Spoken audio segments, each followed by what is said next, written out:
ಜಗದೀಶ್ ಇದನ್ನ ಸಂವಾದ ಮಾಡಿಕೊಟ್ಟಿದ್ದಾರೆ.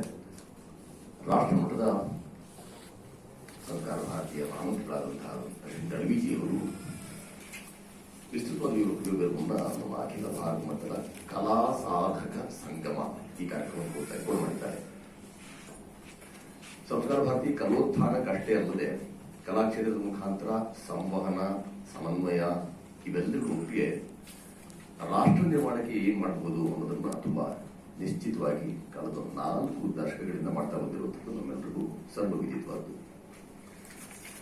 ಕರ್ನಾಟಕ ಪ್ರಾಂತ ಮುಖ್ಯಮಂತ್ರಿಯಿಂದಲೇ ಕಳೆದ 2 ದಶಕಗಳ ಪರ್ಯಂತ ಅಭೂತಪೂರ್ವ ಕೆಲಸಗಳು ಸಾಧಿತವಾಗಿವೆ ಅನ್ನೋದು ನಮ್ಮೆಲ್ಲರಿಗೂ ಗೊತ್ತಿರುವ ವಿಷಯ.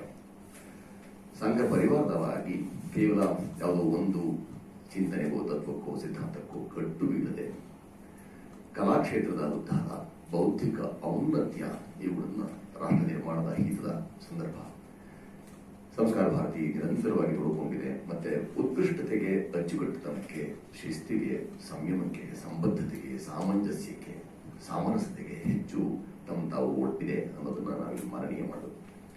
ಗಮನೀಯ ಅಂಶ ಏನು ಅಂತ ಹೇಳಿದ್ರೆ 3 ವರ್ಷಗಳಿಗೊಮ್ಮೆ ನಡೆಯುವಂತಹ ಈ ಕಲಾ ಸಾಧಕ ಸಂಗಮ ಮೊಟ್ಟ ಮೊದಲ ಬಾರಿಗೆ ದಕ್ಷಿಣ ಭಾರತದಲ್ಲಿ ಈಗ ನಡೀತಾ ಇದೆ ಅನ್ನೋದು.